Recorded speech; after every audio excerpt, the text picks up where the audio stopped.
5 momentos decisivos en la historia de la teoría de la literatura. Una genealogía de la literatura permite además identificar históricamente, desde criterios ontológicos que no gnoseológicos, una serie de paradigmas en el desarrollo de la teoría literaria, en los que se observa un desplazamiento que va del emisor al receptor, alcanzando incluso, en nuestra época, a los mediadores, posprocesadores o transductores del fenómeno literario. El primero de estos paradigmas es de base aristotélica. Los tres siguientes, autor, obra, lector, derivan de los presupuestos de la epistemología kantiana, y el último de ellos, transductor, es un agente literario especialmente relevante desde los presupuestos metodológicos de la crítica de la razón literaria como teoría de la literatura. Primera, la poética mimética, desarrollada por Aristóteles y buena parte de sus comentaristas, y dominante en los períodos clasicistas de la historia literaria, prevalece vigente hasta fines del siglo XVIII. La poética mimética nace con el pensamiento aristotélico y se fundamenta sobre el postulado del proceso de imitación, mímesis, como principio generador del arte. Prevalece de forma más o menos latente a lo largo de las edades antigua y media, y es objeto de profundas sistematizaciones durante la Edad Moderna, especialmente desde la obra de los tratadistas del Renacimiento italiano, quienes a través de sus comentarios a la poética consolidan los presupuestos metodológicos y epistemológicos de la teoría de la mímesis como principio explicativo del arte, entendido como imitación de la naturaleza, que no como construcción de sentidos subjetivos a través de formas sensibles. La poética mimética ha contribuido de forma muy especial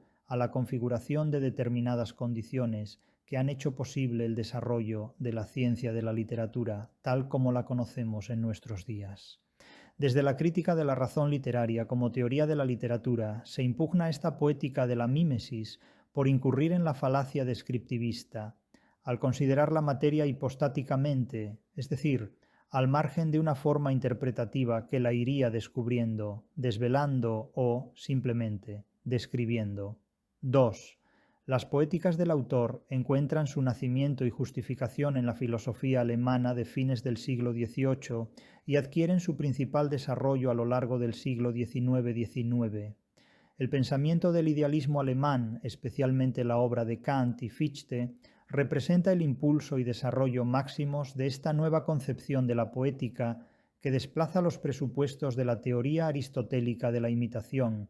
y encuentra en la ideología estética del romanticismo europeísta y anglosajón su manifestación más importante. Los precedentes literarios de estas orientaciones filosóficas cabe encontrarlos en los poetas del barroco europeo, especialmente en España y en Italia, precedentes deliberadamente e irresponsablemente ignorados por la anglosfera.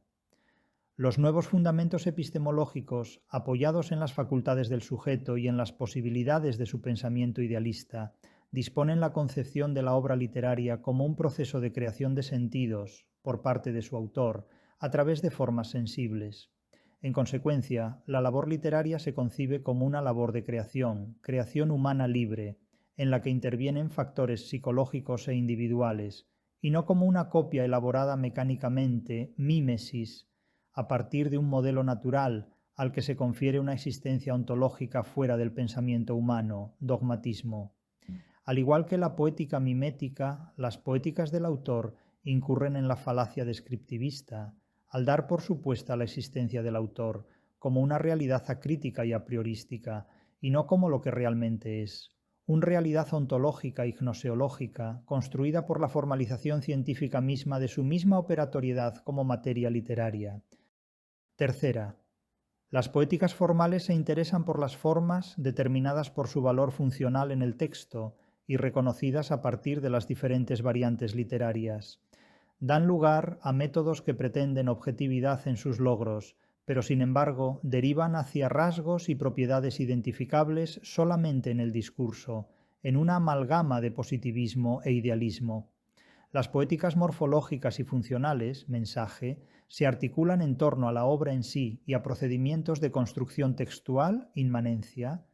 desarrolladas desde los comienzos del siglo XX europeo como reacción a las corrientes del positivismo histórico, pretenden la objetividad y la comprensión del significado literario en sus límites textuales, atendiendo a las formas, teorías formales o morfológicas, y a las funciones, funcionalismo.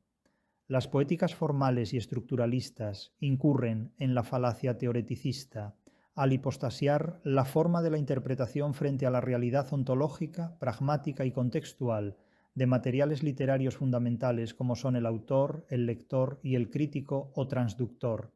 En suma, incurren en una reducción formalista primogenérica en virtud de la cual todo es texto, lo que les lleva a proclamar dogmáticamente la afirmación de idealismos o bautats tales como "a el autor ha muerto", Barthes 1968, o "el autor es una función social o textual", Foucault 1969. Cuarta, las poéticas de la recepción están orientadas hacia el lector y las posibilidades de interpretación de la obra literaria. Alcanzan su sistematización desde mediados del siglo XX, tras la célebre lección inaugural de Gauss en la Universidad de Constanza, en 1967, y encuentran amplias posibilidades de manifestación y desarrollo en el ámbito de la pragmática literaria. Desde una perspectiva lingüística y semiótica, la teoría de la recepción pretende un análisis formal que revele la potencia semántica de un texto artístico, es decir, los sentidos que la estructura de un discurso literario permite o autoriza desde el punto de vista de la competencia de sus lectores.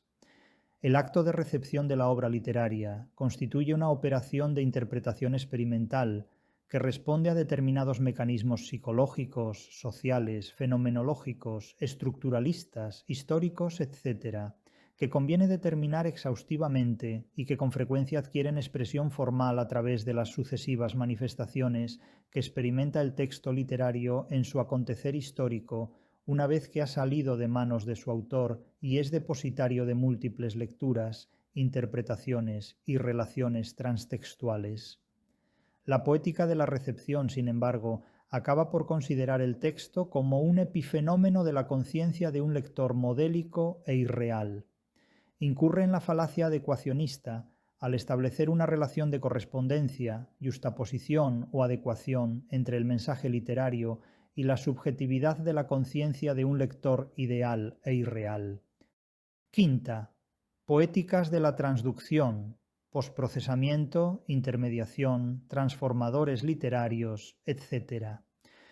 Bajo esta denominación me refiero a los diferentes estudios de teoría de la literatura, ocupados en el análisis de aquellos factores que actúan como elementos intermediarios en el conocimiento, interpretación y análisis de las obras literarias.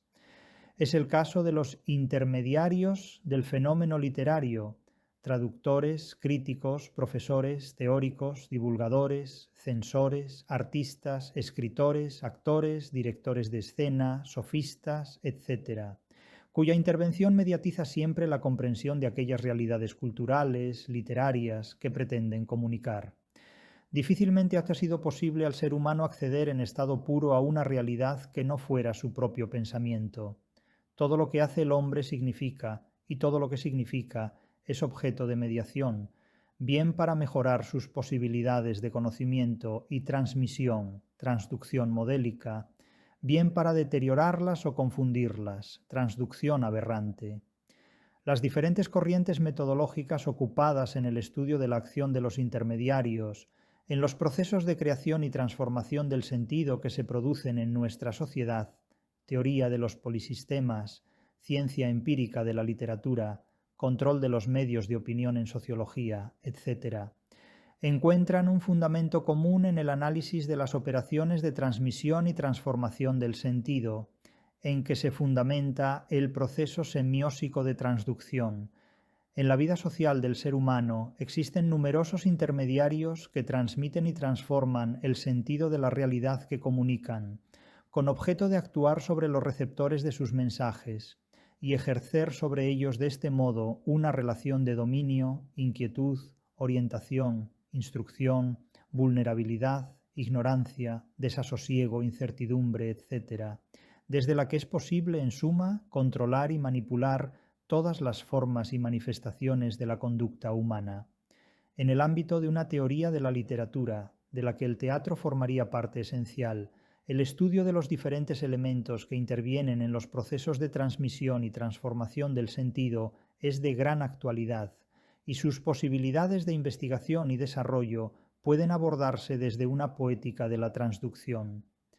Desde la crítica de la razón literaria como teoría de la literatura, se considera que la operación de transducción constituye y ejecuta el cierre categorial de los materiales literarios, al consumar la relación pragmática entre ellos, autor, obra, lector y transductor. De este modo, si se consideran de nuevo los cuatro términos fundamentales del campo categorial de la literatura, autor, obra, lector e intérprete o transductor, desde la semiología literaria, reinterpretada ahora desde la crítica de la razón literaria, pueden objetivarse de acuerdo con el siguiente esquema, donde el circularismo dialéctico se impone sobre las falacias descriptivista, poéticas del autor, teoreticista, poéticas formalistas, y adecuacionista, poéticas de la recepción.